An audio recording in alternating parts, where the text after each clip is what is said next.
దానధర్మం, దేవతోపాసన, సత్పాత్రులకు శ్రద్ధాపూర్వకంగా సంతోషంగా వినియోగానికై ఇచ్చే ద్రవ్యం కర్త చేయు దానమనబడుతుంది.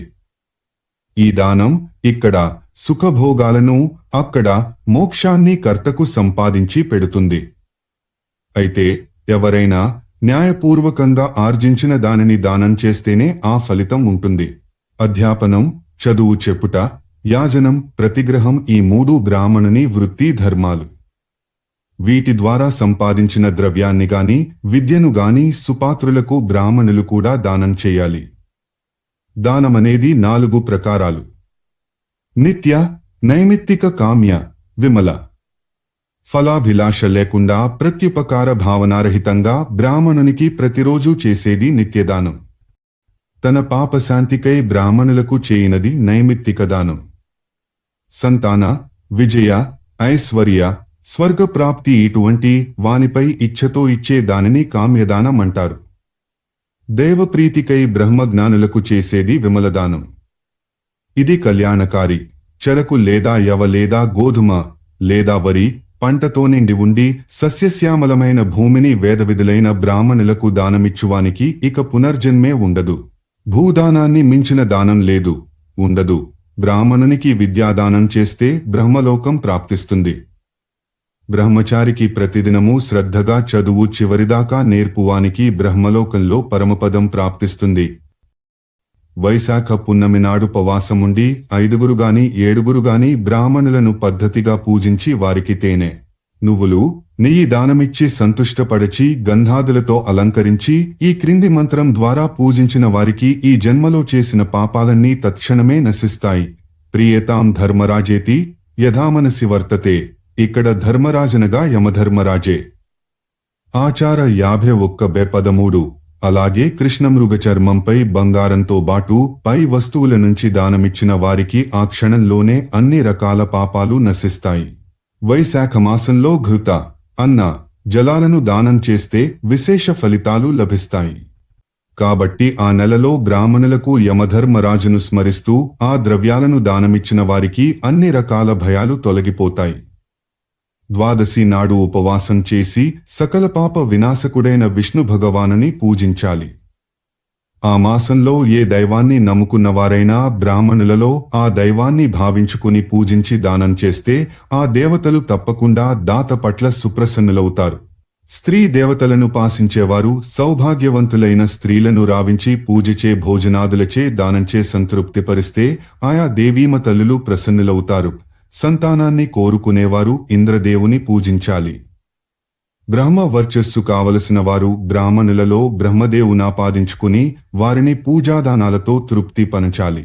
ఆరోగ్యం కావాలనుకునేవారు ఇదే పద్ధతిలో సూర్య భగవానుని ఆరాధించాలి. అలాగే ధనానికి అగ్నిని, కార్యసిద్ధికి వినాయకుని, భోగానికి చంద్రుని, బలప్రాప్తికి వాయుదేవుని, మోక్షానికి హరిని పూజించాలి. ఇంకా ఏ దానాల వల్ల ఏ ఫలితాలు కలుగుతాయో బ్రహ్మ ఇలా విధించాడు. వారిదసృప్తి మాప్నోతి సుఖమక్షయ మన్నదః తిలప్రదః ప్రజామిష్టాం దీపశ్చక్షురుత్తమం భూమిదః సర్వమాప్నోతి దీర్ఘమాయుర్హిరణ్యదః గృహదో గార్యాని వేస్మాని రూప్యదోరూపముత్తమం. ఆచార 51-22-23 మరికొన్ని దానాల ఫలాలిలా ఉంటాయి. వస్త్రదానం, చంద్రలోకం, అశ్వదాన, అశ్వని కుమారలోకం, అనడుహదానం, ఎద్దు, విపుల సంపత్తి, గోదానం, సూర్యలోకం, వాహనం, శయ్య, భార్య, అభయం, ధాన్యదానం, శాశ్వత సుఖం, వేదదానం, చదివించడం, బ్రహ్మ సాన్నిధ్యం, జ్ఞానోపదేశం, స్వర్గలోకం, అగ్ని కోసం కట్టెల దానం, గొప్ప తేజస్సు, రోగపీడితుడైన వ్యక్తికి ఆశ్రయం, ఔషధాలు, తైలాలు, భోజనము దానమిచ్చి ఆరోగ్యవంతుని చేసి పంపించిన వారికి శాశ్వతారోగ్యం, సుఖం, దీర్ఘాయువు లభిస్తాయి. అసిపత్రవనం నరకానికి వెళ్లే మార్గంలో ఉన్న ముళ్ల అడవి. ఈ లోకంలో అవసరమున్న వారికి చెప్పులు, గొడుగులు విరళంగా దానం చేసిన వారికి దేహాంతమైనాక ఆ వనంలో ఏ బాధ కలగదు. 1 ఉత్తరాయణం, 2 దక్షిణాయనం, 3 మహావిషువత్కాలం, సూర్య చంద్ర గ్రహణాలు, కర్కాటక మేష మకరాది సంక్రాంతులు వచ్చినప్పుడు బ్రాహ్మణులకిచ్చే దానాలు ఆ దాతకు పరలోకంలో అక్షయ సుఖాలను ప్రాప్తింపజేస్తాయి. ఈ దానాలను ప్రయాగ, గయ మున్నగు క్షేత్రాలలో చేస్తే కొన్ని రెట్లు ఫలితం లభిస్తుంది. దానధర్మము కంటే శ్రేష్టమైన ధర్మము లేదు. ఎవరైనా దానమిస్తుంటే అడ్డుకునేవాడు మరుజన్మలో పక్షిగా పుడతాడు. కరవు దెబ్బతిని మరణానికి దగ్గరవుతున్న మనిషిని చూస్తూ తన దగ్గర అన్నీ పుష్కలంగా ఉన్నా కూడా అన్నదానం చేయకుండా పోయేవానికి బ్రహ్మహత్యా పాతకం చుట్టుకుంటుంది. అధ్యాయం 51. ప్రాయశ్చిత్తాలు. బ్రాహ్మణుని చంపు బ్రహ్మహంత, తాగుబోతూ దొంతనం చేయుస్తేయి, గురుపత్నితో రమించు, గురుపత్నిగామి, ఈ 4 రకాలవారు మహాపాతకులు. వీరితో స్నేహం చేసి రాస్కు పూస్కు తిరిగేవాడు 5వ రకం మహాపాపి. గోహత్యాది అన్య పాపాలు ఉపపాతకాలు. వీరికి ఈ పాపాల నుండి విముక్తి కలగాలంటే చేయవలసి కర్మకాండయే ప్రాయశ్చిత్తం. బ్రహ్మహత్య చేసినవాడు అడవిలోకి పోయి ఒక కుటీరాన్ని నిర్మించుకుని ఉపవాస దీక్షతో అందులో 12 సంవత్సరాలుండాలి, లేదా పర్వతంపై నుండి దూకి చనిపోవాలి. అలా కాకుంటే అగ్నిజ్వాలలలో ప్రవేశించి గాని అగాధ జలాల్లోకి దూకిగాని ప్రాణపరిత్యాగం చెయ్యాలి. గోవును గాని బ్రాహ్మణుని గాని రక్షించే క్రమంలో ప్రాణం పోగొట్టుకున్న వానికి కూడా బ్రహ్మహత్యా పాతకం నశిస్తుంది. ప్రాణత్యాగానికి ముందు బ్రాహ్మణులకు అన్నదానం చేయాలి. 1 సూర్యుడు మకర, మిథున రాశుల మధ్య ఉండే కాలం మాఘం నుండి ఆషాఢ మాసం దాకా. 2 సూర్యుడు కర్కాటధేనురాశుల మధ్య ఉండే కాలం, ఇది శ్రావణ మాసం ఉండి పుష్యమాసం దాకా ఉంటుంది. 3 పగలు రాత్రి సరిసమానంగా ఉండే కాలం. ఇది తుల, మేష సూర్య సంక్రాంతులలో వస్తుంది. గరుడ పురాణము అశ్వమేధయాగాంతంలో చేసెడి అవబృద స్నానం కూడా బ్రహ్మహత్యా పాతకాన్ని నివారిస్తుంది. వేదవిదుడైన బ్రాహ్మణునికి తన సర్వస్వాన్ని దానం చేసి వనవాసానికి పోవడం వల్లను, త్రివేణి సంగమంలో 3 రాత్రులు ఉపవాసముండి రోజుకి 3 మార్లు స్నానం చేసే ద్విజునికి ఆ సంగమ మహిమ వల్లను, సేతుబంధ రామేశ్వరంలో కొన్నాళ్లపాటు రోజుకి 3 మారు స్నానం చేయడం వల్లను కూడా బ్రహ్మహత్యా పాతకం నివారింపబడుతుంది. అలాగే కపాలమోచన తీర్థంలోనూ వారణాసిలో కూడా మద్యపానం చేసే ద్విజుడు అగ్నివర్ణ సదృశ ద్రావకాన్ని గాని పాలు, నెయ్యి, గోమూత్రాలను గాని సేవించి పుణ్యక్షేత్రంలో ఇక మద్యం ముట్టనని ప్రమాణం చేయడం, ఆ ప్రమాణాన్ని నిలబెట్టుకోవడం ద్వారా ఆపాన సంబంధి పాపాన్ని పోగొట్టుకోవచ్చు. రాజదండన ఉంటే యమదండన ఉండదంటారు కదా. ఈ నానుడి స్వర్ణచోరుని విషయంలో పూర్తిగా నిజమైంది. బంగారం దొంగిలించి దొరికిపోయినవాడికి రాజదండన ద్వారా ఆ పాపం నశిస్తుంది.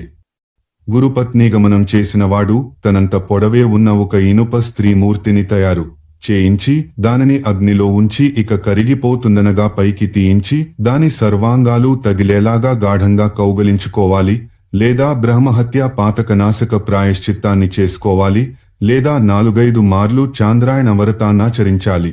అప్పుడే ఆ ద్విజుడు ఆ ఘోరపాపము నుండి విముక్తుడు కాగలడు. మహాపాతకులతోడి సాంగత్యం వల్ల మహాపాతకుడైన వాడు దాని నుండి విముక్తి పొందాలంటే వాని సంగడికాడు చేసిన మహాపాతకానికి చెప్పబడిన సంగడికాడు చేసిన మహాపాతకానికి చెప్పబడిన ప్రాయశ్చిత్తాన్నే వాడు చేసుకోవాలి, లేదా తనకున్న సర్వస్వాన్ని దానమిచ్చేయాలి, లేదా చాంద్రాయణ అతికృత్యం వ్రతాలను చేయాలి. గయ మున్నగు పుణ్యక్షేత్రాలకు యాత్రలు చేయడం, ప్రతి అమావాస్య నాడు శంకర భగవానుని పూజించడం, బ్రాహ్మణులకి భోజనాలు పెట్టడం, ఈ పుణ్యకార్యాల ద్వారా కూడా పాపాలను నశింపజేసుకోవచ్చు. ప్రతి కృష్ణ చతుర్దశి నాడు 1 సంవత్సరం పాటు ఉపవాసముండి ప్రశాంత చిత్తులై పవిత్ర నదిలో స్నానం చేసి ఓంకారయుక్తంగా యమ, ధర్మరాజ, మృత్యు, అంతక, వైవస్వత, కాల, సర్వభూతక్షయ నామమంత్రాలనుచ్చరిస్తూ ఒక్కొక్క మంత్రానికి 7 తెలలతో జలాంజలిలతో కూడిన తర్పణలివ్వడం వల్ల కూడా జనులు సమస్త పాప విముక్తులు కావచ్చు. వ్రతాలను చేస్తున్నంత కాలం శాంతంగా ఇంద్రియ నిగ్రహంతో బ్రహ్మచర్యాన్ని పాటిస్తూ ఉపవాసముంటూ బ్రాహ్మణులను పూజిస్తూ ఉండాలి.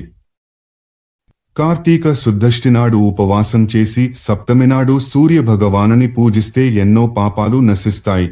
ప్రతి శుద్ధ ఏకాదశి నాడు నిరాహారంగా ఉండి ద్వాదశి నాడు విష్ణు భగవానుని పూజ చేస్తే 1 ఏడాది లోపలే అన్ని మహాపాపాలు నశిస్తాయి. సూర్య, చంద్రగ్రహణాది ప్రత్యేక సమయాల్లో మంత్రజపం తపస్సు, తీర్థసేవనం, దేవార్చన, బ్రాహ్మణ పూజనలలో ఏది జీవితాంతం చేసినా మహాపాతకాలన్నీ మరుగులోకి జారిపోతాయి. ఎన్ని పాపాలు చేసినవాడైనా పశ్చాత్తాపపడి పుణ్యతీర్థంలోకి పోయి నియమబద్ధంగా జీవిస్తూ ప్రాణత్యాగం చేస్తే వాని పాపాలన్నీ నశిస్తాయి. ఇక్కడ సతీ సహగమనం గూర్చి చెప్పబడింది, పరిహరించబడింది. పతివ్రతయే, పతిసేవ, శుశ్రూషలలో దత్తచిత్తయే ఉండే స్త్రీని ఏ పాపమో అంటదు. శ్రీరామపత్ని రావణునిపై విజయాన్ని సాధించినట్లు పతివ్రతయగు స్త్రీ సర్వపాపాలపై విజయాన్ని సాధిస్తుంది. సంయత చిత్తులై తీర్థ స్నానాలు చేస్తూ వ్రతాలనాచరిస్తూ బ్రాహ్మణులకు దానాలిస్తూ జీవించేవారు సర్వపాప ముక్తులై ఉత్తమగతులను పొందుతారు. అధ్యాయం 52. నవనిధుల, ఐశ్వర్యవంతుల లక్షణ, స్వభావాలు. నైమిషారణ్యంలో సూతమహర్షి అనుగ్రహ భాషణం శివాది దేవతలకు విష్ణు భగవానుని పురాణోపదేశంలాగే కొనసాగుతోంది. మునులారా, విష్ణు భగవానుని ద్వారా అఫ్ఘనిధులను గూర్చి తెలుసుకున్న బ్రహ్మదేవుడు దేవతలకా విషయాన్ని గూర్చి చెప్పాడు. మేము మా గురుదేవుల ముఖతః విన్నాము. పద్మ, మహాపద్మ, మకర, కచ్చప, ముకుంద, కుంద, నంద, నీల, శంఖ అనేవి అష్టనిధులు. మిశ్ర అను 9వ నిధితో కలసి ఇవి నవనిధులైనాయి. మానవులలో కొందరి వద్ద ఈ నిధులుంటాయి. ఏ నిధి ఉన్న వానికెటువంటి లక్షణాలుంటాయో చూద్దాం. పద్మనిధి లక్షణాలుండే మనిషి సాత్వికుడు, దయగలవాడు అయి ఉంటాడు. ఈయన బంగారం, వెండి వంటి విలువగల ధాతువులను సంపాదించి యతులకు, దేవతలకు, యాజ్ఞికులకు వాటిని దానంగా ఇస్తుంటాడు. మహాపద్మ చిహ్నంతో లక్షితుడైన వ్యక్తి కూడా తాను సంపాదించిన ధనాదులను ధార్మికులైన జనులకు దానం చేస్తుంటాడు. మొత్తానికి పద్మ, మహాపద్మనిధి సంపన్నులు సాత్వికులు. మకరనిధి సంపన్నులు ఖడ్గ, బాణ, కుంతాదులను సంపాదిస్తుంటారు. వారు రాజులతో స్నేహం చేస్తుంటారు. శ్రోత్రియ బ్రాహ్మణులకు దానాలిస్తుంటారు. ఎల్లప్పుడూ యుద్ధతత్పరులై ఉంటారు. యుద్ధాల వల్ల ద్రవ్య సంపాదన చేస్తారు. కచ్చపనిధి లక్షణాలున్న వ్యక్తి తామస గుణాలను కలిగి ఉంటాడు. ఎవరినీ నమ్మడు. సంపద బాగానే ఉన్నా తాను అనుభవించడు. ఎవరికీ దానమూ చేయడు. ఏ రహస్య ప్రదేశంలోకో ఏకాంతంగా పోయి తన సంపదనంతటినీ భూమిలో పాతి ఉంచుతాడు. ముకుంద నిధి లక్షణాలున్నవాడు రజోగుణ సంపన్నుడై ఉంటాడు. రాజ్య సంపాదన, విస్తరణేచ్ఛలను కలిగి ఉంటాడు. భోగాలను బ్రహ్మాండంగా అనుభవిస్తాడు. గాయకులను, వేశ్యాదులను పోషిస్తుంటాడు. నందనిధీసునికి రాజస తామస గుణాలు రెండూ ఉంటాయి. తన వర్ణం వారికి ఆధారభూతుడే ఉంటాడు. ఎవరైనా పొగిడితే పొంగిపోతాడు. బహుపత్నీవ్రతుడై ఉంటాడు. మిత్రులను మార్చేస్తూ ఉంటాడు. నీలనిధి చిహ్నాలతో సుశోభితుడైన నరుడు సాత్విక తేజంతో విరాజిల్లుతుంటాడు. వస్త్ర, ధాన్యాదులను బాగా సంపాదించి తటాకాది నిర్మాణాలను గావించి జాతికి అంకితం చేస్తుంటాడు. జనహితం కోరి మామిడి వంటి ఫలవృక్షాల తోటలను పెంచుతాడు. వీని సంపద 3 తరాల వరకు నిలబడుతుంది. నందనిధీసుని సంపద 1 తరందాకానే ఉంటుంది. శంఖనిధి లక్షణాలున్నవాడు తాను అన్ని భోగాలను అనుభవిస్తాడు. కాని ఆశ్రితులకు ఏమీ పెట్టకుండా చిరుగుపాతల బరువు బ్రతుకుల వారిని చేసి పారేస్తాడు. తన స్వంత పోషణ, భోగాలే చూసుకుంటాడు. వీని సంపద 1 తరమే నిలబడుతుంది. మిశ్ర, కలగాపులగపు నిధుల వారి లక్షణాలు వైవిధ్యభరితాలు. మునులారా, విష్ణు భగవానుడు శంకరాది దేవతలకు నిధుల, అవి గల నరుల లక్షణాలను పై విధంగా ఉపదేశించాడు. అధ్యాయం 53.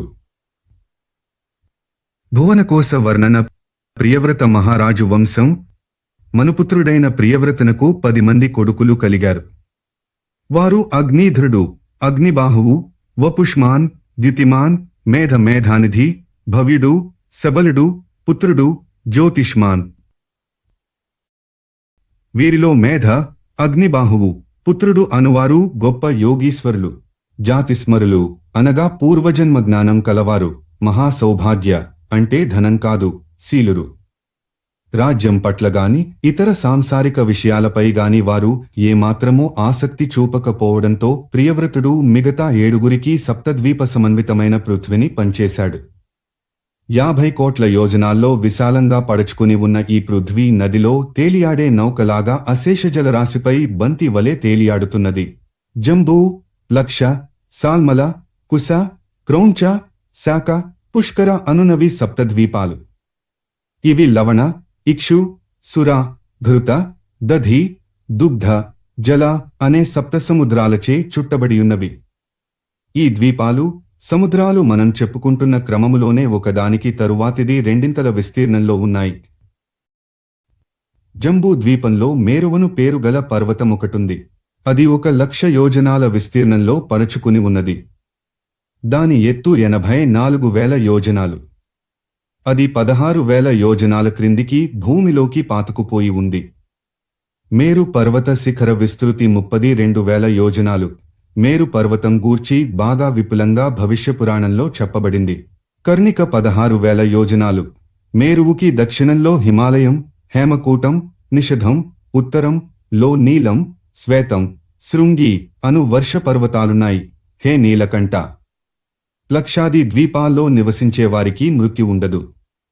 ఏ యుగం వచ్చినా, ఏ యుగం పోయినా తేడా ఉండదు.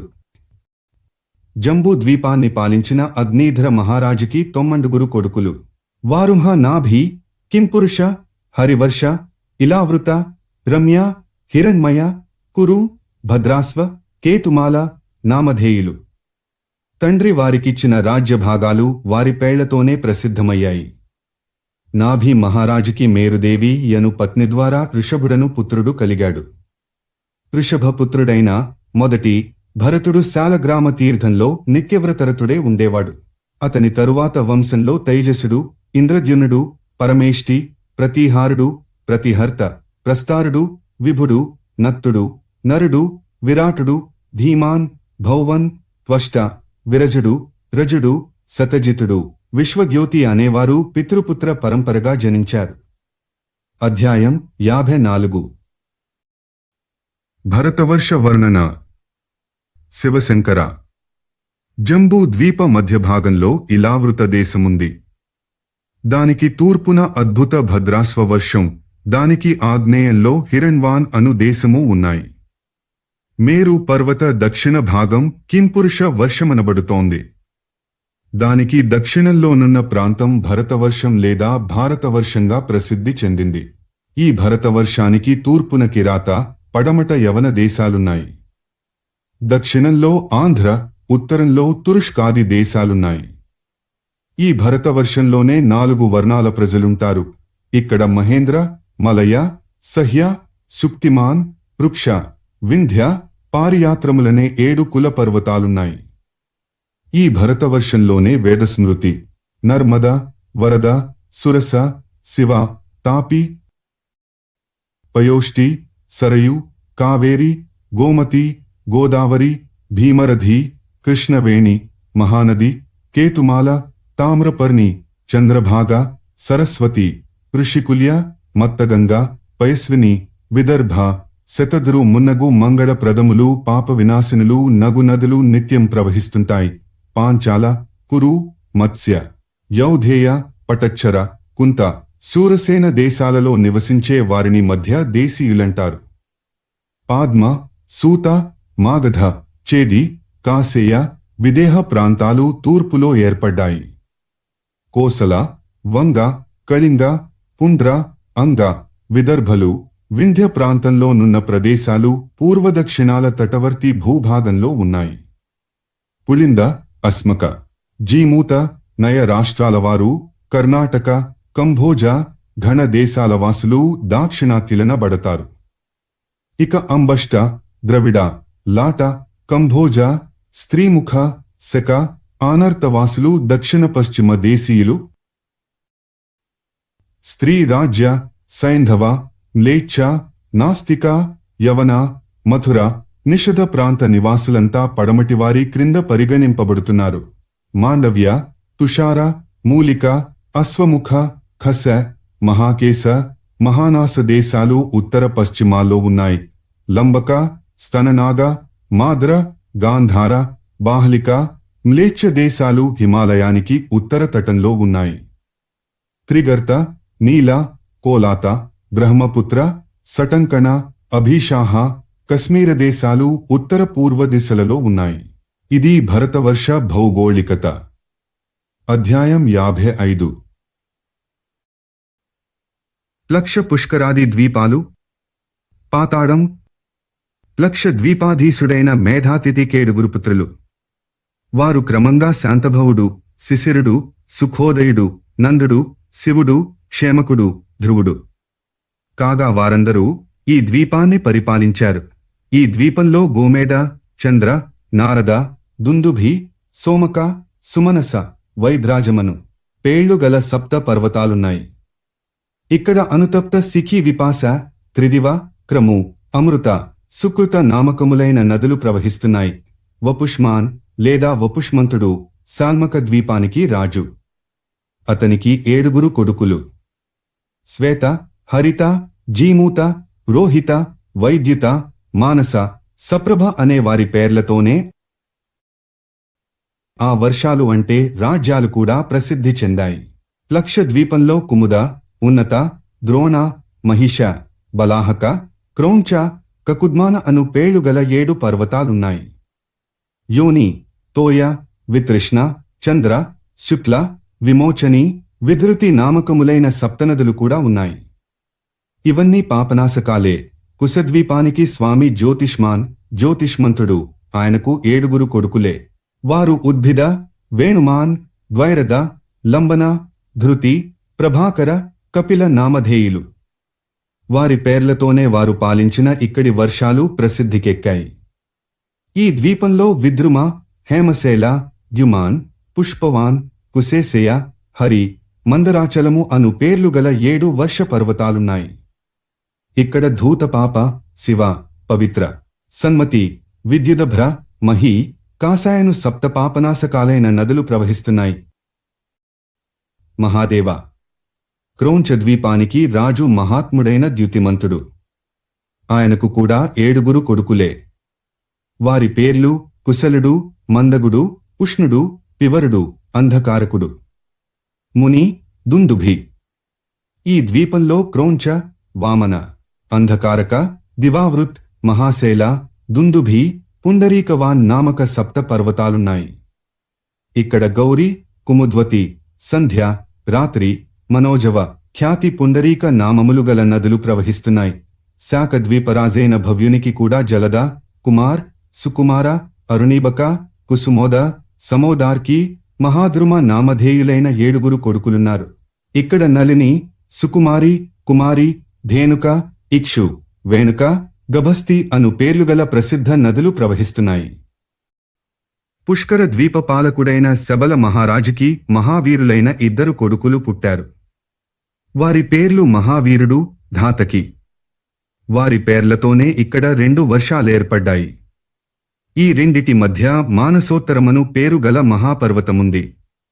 ఇది 50,000 యోజనాల ఎత్తుతో అంతే విస్తీర్ణంలో పరచుకుని ఉంది. ఈ పుష్కర ద్వీపానికి నలువైపులా స్వాదిష్ట జలాల సముద్రముంది. ఈ రుచికరమైన చల్లని జలాలలోనే ఈ ద్వీపానికి కాస్త దూరంలో ఒక నిర్జనమైన స్వర్ణమయమైన ప్రపంచం కనిపిస్తుంటుంది. అక్కడ 10,000 యోజనాల విస్తీర్ణంలో పడచుకుని లోకాలోకమను పేరుగల పర్వతముంది. అది ఎల్లప్పుడూ చీకటి చేత కప్పబడి ఉంటుంది. ఎంత కష్టపడి దానిని చూడడానికి ప్రయత్నించినా సామాన్య మానవులకి అదేదో అండకటాహంచే ఆవరింపబడినట్లు, అనగా నల్లటి గుడ్డు పెళ్ల చేతనో తాబేటి చిప్పతోనో మూయబడినట్టు మాత్రమే కనిపిస్తుంది.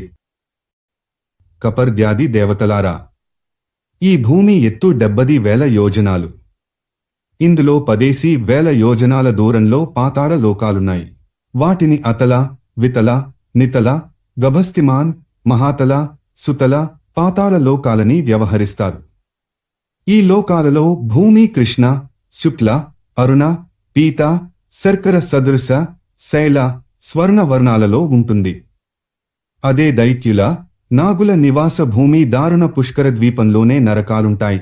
రౌరవ, సూకర, రోధ, తాడ, విశసన, మహాజ్వాల, తప్తకుంభ, లవణ, విమోహిత, రుధిర, కృమిస కృమిభోజన అసిపత్రవన కృష్ణ నానాభక్ష లాలాభక్ష దారుణ పూయవస పాపవహ్నిజ్వాల అధహసిర సందంస కృష్ణసూత్ర తమస్ అవీచి స్వభోజన అప్రతిష్ట ఉష్ణవీచి అనేవి విభిన్న నరకాల పేర్లు.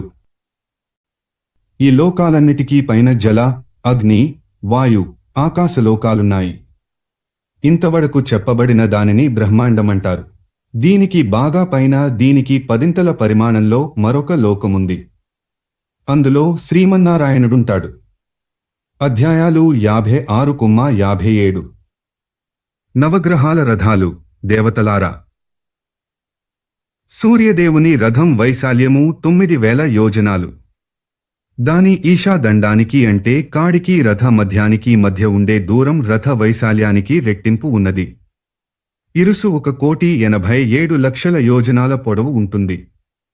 ఆ ఇరుసుకి గల చక్రమొకటే.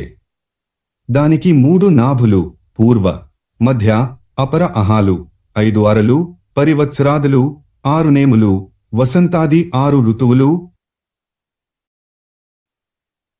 సంపూర్ణ కాలచక్రమే సూర్యదేవుని రథచక్రము. ఇరుసులలో రెండవది 40,000 యోజనాల పొడవుంటుంది. రథాక్షములు ఒక్కొక్కటి 5,500 యోజనాల పొడవును కలిగియున్నవి. గాయత్రి, బృహతి, పుష్టిక్, జగతి, త్రిష్టుప్, అనుష్టుప్, పంక్తి అనే 7 ఛందాలు సూర్యభగవానుని సప్తాస్వాలు. సూర్యునికి 12 పేర్లు, 12 తత్వాలు, 12 ఆత్మలు. ఒక్కొక్క నెలలో ఒక్కొక్క నామంతో ఆయన రథంలో ఉంటాడు. ఆ రథం వెనుకనొక అప్సర, ఒక మహాముని, ఒక యక్షుడు, ఒక నాగుడు, ఒక రాక్షసుడు, ఒక గంధర్వుడు ఉంటారు. అనుబంధం -8లో చూడండి. విష్ణుశక్తి వల్ల తేజోమయులైన మహామునులు సూర్యమండలానికెదురుగా ఉండి ఆయనను స్తుతిస్తుంటారు. గంధర్వులాయన యశోగానాన్ని కావిస్తుంటారు. అప్సరలు నర్తిస్తుంటారు. వాలఖిల్యులను పేరుగల మునులు, యక్షరాక్షస నాగ ప్రతినిధులు రథమును పరివేష్టించి ఉండి అవసరమైన మేరకు రక్షణ కల్పించే ఉద్దేశ్యంతో ఉంటారు. చంద్రరథానికి 3 చక్రాలుంటాయి. గుగ్గాలు కుంద పుష్పం రంగులో తెల్లగా ఉంటాయి. వాటి సంఖ్య 10. చంద్రపుత్రుడైన బుధుని రథం నీరు, నిప్పు కలిపిన ద్రవ్యంతో తయారు చేయబడుతుంది. గోధుమ రంగులో ఉండి వాయువేగంతో పోగలిగిన 8 గుగ్గాలుంటాయి. శుక్రుని మహారథం సైన్య బలయుక్తమై అనుకర్ణ, రథం కింద బలానికై పెట్టు మిక్కిలి దృఢమైన నిలువు అడ్డకర్రలు తో ఎత్తైన శిఖరంతో పతాకంతో మిక్కిలి బలము వేగము గల అశ్వాలతో శోభిస్తుంటుంది. భూమి పుత్రుడైన మంగళుని రథం అగ్నిజ్వాలలోంచి అప్పుడే బయటికి తీసిన బంగారం రంగులో మెరిసిపోతుంటుంది. అగ్ని సంభవాలైన 8 గుగ్గాలుంటాయి. వాటి రంగు పద్మరాగమణుల అరుణ వర్ణం. బృహస్పతి స్వర్ణరథంపై 7 పాండుర వర్ణం, తెలుపు పసుపు కలిసిన లో ప్రకాశిస్తున్న గుగ్గాలను పూంచి ప్రయాణిస్తూ ఏడాదికొక రాశిలో నివసిస్తూ ఉంటాడు. శనిదేవుడు ఆకాశంలో పుట్టిన అనేక వర్ణములు గల అశ్వాలులాగే రథంపై తిరుగుతాడు. చాలా మెల్లగా కదులుతూ మందగామి అనే పేరును సార్థకం చేసుకుంటాడు. రాహువు రథాశ్వాలు 8. ఇవి ధూసర వర్ణంలో అంటే పాండుర వర్ణంలో పసుపు కాస్త తక్కువగా కలిసిన రంగులో ఉంటాయి. అవి ఒకమారు కదిలాక ఆగవు. కేతువు రథానికుండే 8 గుగ్గాలు లాక్షారసం వలె అరుణకాంతులను వెదజల్లుతుంటాయి. వీటి వేగం వాయువేగాన్ని మించి ఉంటుంది. ఈ విధంగా విష్ణువు యొక్క విశ్వరూపంలో భాగమైన భూమ్యాకాశాలలో ఆయన ఆదేశం మేరకు ఈ రథాలలో పరిభ్రమిస్తూ నవగ్రహాలు మానవుల, దేవతల జాతకాలను మారుస్తూ తిరుగుతుంటాయి. అధ్యాయం 58. జ్యోతిశ్చక్రంలో వర్ణింపబడే నక్షత్రాలు, వాటి దేవతలు, శుభాశుభ యోగాలు, ముహూర్తాల వర్ణన. ముందుగా నక్షత్రాలకుండే దేవతల పేర్లను తెలుసుకుందాం. 1 అశ్వని, అశ్వని కుమారులు. 2 భరణి, యమధర్మరాజు. 3 కృత్తిక, అగ్ని. 4 రోహిణి, బ్రహ్మ. 5 మృగశిర, చంద్రుడు. 6 ఆర్ద్ర, రుద్రుడు. 7 పునర్వసు, ఆదిత్య. 8 పుష్య, తిష్యుడు. 9 ఆశ్లేష, సర్పడు. 10 మఘ, పితృగణాలు. 11 పూర్వ ఫల్గుని, భగుడు. 12 ఉత్తర ఫల్గుని, అర్యముడు. 13 హస్త, సవిత. 14 చిత్ర, త్వష్ట. 15 స్వాతి, వాయువు. 16 విశాఖ, ఇంద్రాగ్నులు. 17 అనురాధ మిత్రుడు. 18 జ్యేష్ఠ ఇంద్రుడు. 19 మూల నిరుతి. 20 పూర్వాషాఢ శివుడు. 21 ఉత్తరాషాఢ విశ్వేదేవులు. 22 అభిజిత్ బ్రహ్మ. 23 శ్రావణ విష్ణు. 24 ధనిష్ట వసువులు. 25 శతభిష వరుణుడు. 26 పూర్వాభాద్ర అజపాదుడు. 27 ఉత్తరాభాద్ర అహిర్బుధ్ని. 28 Revathi Pusha. Imported from Gemini AI, Google Artificial Intelligence. Abhijit నక్షత్రం. సాధారణంగా 27 నక్షత్రాల వ్యవస్థే వాడుకలో ఉన్నప్పటికీ కొన్ని పురాతన గ్రంథాలు అభిజిత్ను 28వ నక్షత్రంగా పేర్కొంటాయి. విస్తరణ: ఇది ఉత్తరాషాఢ నక్షత్రం చివరి పాదం మరియు శ్రవణం నక్షత్రం మొదటి భాగం 1/15వ భాగం మధ్య చిన్న విభాగంగా మకర రాశిలో ఉంటుంది. అర్థం: అభిజిత్ అంటే సంస్కృతంలో విజేత అని అర్థం. ఈ నక్షత్రం వేగ అనే ప్రకాశవంతమైన నక్షత్రానికి సంస్కృత పేరు. జ్యోతిష చక్రంలో వర్ణించబడే 27 నక్షత్రాలు మరియు వాటి అధిదేవతలు, పాలక దేవతలు వివరాలు ఇక్కడ ఇవ్వబడ్డాయి. జ్యోతిష్య శాస్త్రం ప్రకారం ప్రతి నక్షత్రానికి ఒక అధిదేవత లేదా పాలక దేవత ఉంటారు. ఆ నక్షత్రంలో జన్మించిన వారిపై ఆ దేవత ప్రభావం ఉంటుందని భావిస్తారు. సంఖ్య నక్షత్రం అధిదేవత, పాలక దేవత. 1 అశ్విని దేవతలు, వైద్యులు. 2 భరణి యముడు, ధర్మదేవత. 3 కృత్తిక అగ్ని దేవుడు. 4 రోహిణి బ్రహ్మ, సృష్టికర్త. 5 మృగశిర చంద్రుడు, సోముడు. 6 ఆరుద్ర రుద్రుడు, శివుని రూపం. 7 పునర్వసు అదితి, దేవతల తల్లి. 8 పుష్యమి బృహస్పతి, దేవతల గురువు. 9 ఆశ్లేష సర్ప దేవతలు, నాగులు. 10 మఖపితృ దేవతలు, పూర్వీకులు. 11 పూర్వ ఫల్గుని భగుడు, సూర్యుని రూపం. 12 ఉత్తర ఫల్గుని ఆర్యముడు, సూర్యుని రూపం. 13 హస్త సూర్యుడు, సవిత. 14 చిత్తత్వష్ట, విశ్వకర్మ. 15 స్వాతి వాయువు, వాయుదేవత. 16 విశాఖ ఇంద్రుడు మరియు అగ్ని. 17 అనురాధ మిత్రుడు, ఆదిత్యులలో ఒకడు, స్నేహానికి దైవం. 18 జ్యేష్ఠ ఇంద్రుడు. 19 మూల నిరుతి, రాక్షస దేవత. 20 పూర్వాషాఢ అపస్సు, జలదేవత. 21 ఉత్తరాషాఢ విశ్వేదేవతలు, సకల దేవతలు. 22 శ్రవణం విష్ణువు, పరమాత్మ. 23 ధనిష్ట అష్టవసువులు. 24 శతభిషం వరుణుడు, జలదేవత. 25 పూర్వాభాద్ర అజయకపాద్, శివుని రూపం. 26 ఉత్తరాభాద్ర అహిర్బుధ్న్య, సర్పదేవత, శివుని రూపం. 27 రేవతి పూషుడు, సూర్యుని రూపం, పోషకుడు. ఇక ఏ తిథులలో ఏ దిశలలో ఏ యోగినులుంటారో వినండి. తిథులు: యోగిని పేరు దిశ, పాడ్యమి. నవమి బ్రహ్మాణి తూర్పు, విద్య. దశమి మాహేశ్వరి ఉత్తరం, పంచమి. త్రయోదశి వారాహి దక్షిణం, షష్ఠి. చతుర్దశి ఇంద్రాణి పశ్చిమం, సప్తమి. పున్నమ చాముండ వాయవ్యం, అష్టమి. అమావాస్య మహాలక్ష్మి ఈశాన్యం, ఏకాదశి. తదియ వైష్ణవి ఆగ్నేయం, ద్వాదశి. చవితి కౌమారి నైరుత్యం. యోగిని నెదురుగా పెట్టుకుని యాత్ర చేయరాదు. అనగా ఉదాహరణకి దశమినాడు బయలుదేరేవారు ఉత్తరంలో లేదా ఉత్తరం వైపు బయలుదేరకూడదు. అంటే మాహేశ్వరి తప్ప మిగతా యోగినులున్న వైపు వెళ్లవచ్చును. అశ్వని, అనురాధ, రేవతి, మృగశిర, మూల, పునర్వసు, పుష్య, హస్త, జ్యేష్ఠ నక్షత్రాలున్న సమయాలు యాత్రకు ప్రశస్తాలు. హస్త, చిత్ర, స్వాతి, విశాఖ, అనురాధ నక్షత్రాలు నిత్యంగానూ. ఉత్తర ఫాల్గుని, ఉత్తరాషాఢ, ఉత్తరాభాద్ర అశ్వని, రోహిణి, పుష్యమి, ధనిష్ట, పునర్వసు నక్షత్రాలు సామాన్యంగానూ నవీన వస్త్రధారణకు శ్రేష్టములు. కృత్తిక, భరణి, ఆశ్లేష, మఘ, మూల, విశాఖ, పూర్వాభాద్ర, పూర్వాషాఢ, పూర్వ ఫల్గుని నక్షత్రాలను అధోముఖీ నక్షత్రాలంటారు. ఈ నక్షత్రాల్లో వాపీకూప తటాకాలను, సరోవరాలను, దేవాలయాదులు నిర్మాణంలో పునాదులను తవ్వించుట మొదలుపెట్టాలి. అలాగే భూమిలో దాగియున్న స్వర్ణాది లోహాలకు, ఖనిజాలకు పాతిపెట్టబడిన నిధులకు భూమిని త్రవ్వడానికి ఈ నక్షత్రాలు బహు ప్రశస్తమైనవి. రేవతి, అశ్వని, చిత్ర, స్వాతి, హస్త, పునర్వసు, అనురాధ, మృగశిర, జ్యేష్ఠ నక్షత్రాలను పార్శ్వముఖి నక్షత్రాలంటారు. ఈ నక్షత్రాలున్నప్పుడే ఏనుగు, ఒంటె, గుడ్రం, ఎద్దు వంటి పశువులను వశపరచుకునే ప్రయత్నం చేయాలి. అంటే తాళ్లు కట్టుట, జీను వేయుట, మచ్చిక వంటివి చేయాలి. పైన చెప్పబడిన పార్శ్వముఖి నక్షత్రాలలోనే పొలాలలో విత్తులు నాటడం, రాకపోకలు, చక్రయంత్రాలు, రథాలు, నౌకాదుల క్రయాలు, నిర్మాణ ప్రారంభాలు చేయడం శుభకరం.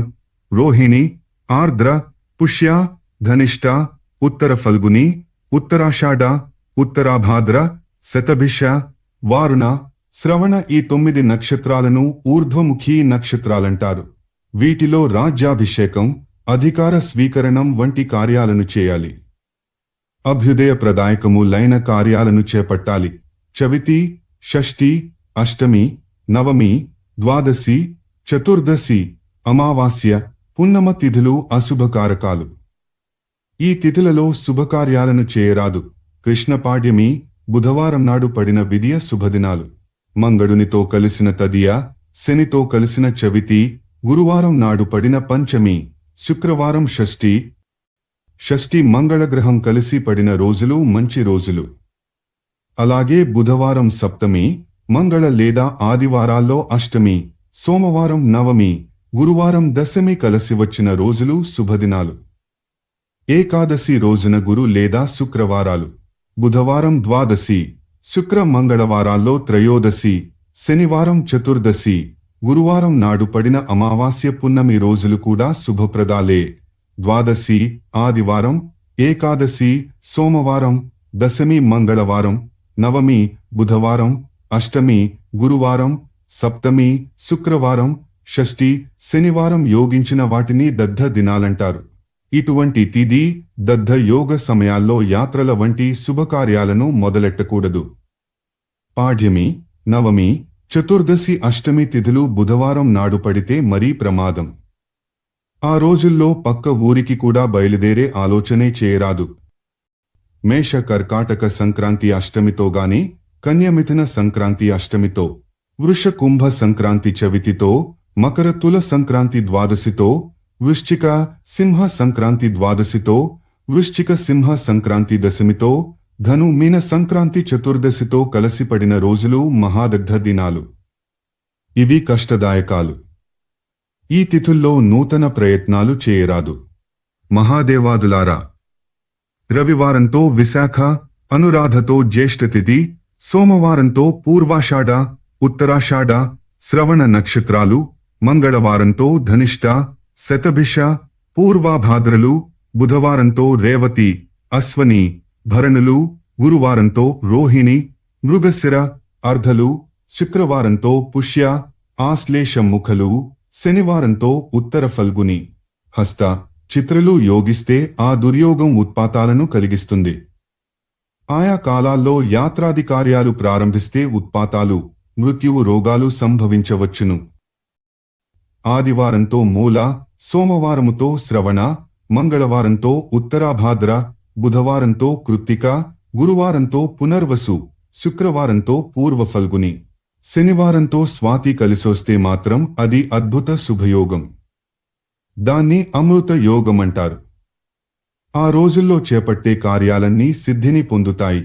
విష్కంభయోగం 5 గడియలు 120 నిమిషాలు, శూలయోగం 7 గడియలు, గండ, అతి గండయోగాల్లో 6 గడియలు, వ్యాఘాత, వజ్ర యోగాల్లో 9 గడియలు, వ్యతిపాత, వైద్యుతి, పరిఘ యోగాల్లో పూర్తికాలము మృత్యుతుల్యములు. మిక్కిలి కష్టదాయకములు. సర్వకర్మలను పరిత్యజించవలసిన సమయాలివి. ఆదివారంతో హస్త, గురువారంతో పుష్య, బుధవారంతో అనురాధ నక్షత్రాలు, శనివారంతో రోహిణి, సోమవారంతో మృగశిర, శుక్రవారంతో రేవతి, మంగళవారంతో అశ్వని. యోగించినవి ఉత్తమ శుభదినాలు. ఈ దినాలలో చేసే పనులకు సిద్ధియోగము, పాపనాశనము కూడా ఉంటాయి. ఇవి సర్వదోషహరములు. హే వృషభధ్వజ! శుక్రవారంతో భరణి, సోమవారంతో చిత్ర, మంగళవారంతో ఉత్తరాషాఢ, బుధవారంతో ధనిష్ట, బృహస్పతితో శతభిష అంటే గురువారంతో, శుక్రవారంతో రోహిణి, శనివారంతో రేవతి కలిసొచ్చే కాలాలు మానవులకు కలిసొచ్చే కాలాలు ఏమాత్రమూ కావు. వీటికి విషయోగాలని పేరు. అవి దుష్కాలాలు. పుష్య, పునర్వసు, రేవతి, చిత్ర, శ్రవణ ధనిష్ట, హస్త, అశ్వని, మృగశిర, శతభిష నక్షత్రాలు దుర్యోగాలను తప్పిస్తే సామాన్యంగా మంచివి. ఈ నక్షత్రాలలో జాతకర్మాది సంస్కారాలు చేయడం ఉత్తమం. విశాఖ ఉత్తర ఫల్గుని, ఉత్తరాషాఢ, ఉత్తరాభాద్ర, మఖ, అర్ధ, భరణి, ఆశ్లేష, కృత్తిక నక్షత్రాలు యాత్రలు చేయడానికి మంచివి కావు. మృత్యుభయం ఉంటుంది. అధ్యాయం 59. గ్రహదశ, యాత్రాశకున, సూర్యచక్రాది నిరూపణం.